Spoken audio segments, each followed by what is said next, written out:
Сәлеметсің бе, балақай? Бүгін саған қандай ертек айтсам екен? Бүгін саған интернетке кірген кірпі жайлы ертек айтайын. Ертегім ұнап жатса, міндетті түрде лайк басып қалдыр. Жарай ма? Жақсы, мен бастаймын, сен тыңда. Баяғыда емес, қазіргі заманда орман ішінде кірпі өмір сүріпті. Күндердің күнінде адамдар келіп, орманның ішіне интернеттің құрылғысын орнатып кетеді. Кірпі бұл не нәрсе деп қасына жақындап барса, жылтылдап тұрған шамдарды көреді. Ол қорапта айналып жүріп, жанынан ескі телефонды тауып алады да.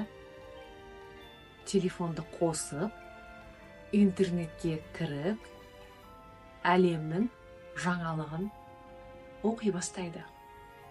Кірпі мәз болып, мен енді ормандағы ең ақылды кірпі боламын деп ойлаған екен. Ол телефоннан әлемнің жаңалығын қарайды, ойын ойнайды, әртүрлі бейнелерді қарай бастайды. Басында бәрі жақсы болған. Бірақ күндер өте келе, кірпі ойыннан бас алмайды. Күннің көзін көрмейді, және достарымен де ойнауды қояды. Ормандағы достары, қояндар мен тиіндер оны іздеп келіп, кірпі, бізбен ойнамайсың ба? Көктем шықты ғой, дейді. Кірпі болса, достарына бір қарап, телефонына бір қарап, телефонды қимай, ары қарай ойнауын жалғастыра беріпті. Бір күні оның өте жақын досы тиін кірпінің қасына келіп, былай депті. Әй кірпі, білім жақсы, интернет қарағанда жақсы, бірақ оны ақылмен қолданбасаң, сен интернет емес, интернет саған ие болады, депті. Содан кірпі ойланып, ақыры өзінің әр күніне тәртіп орнатады.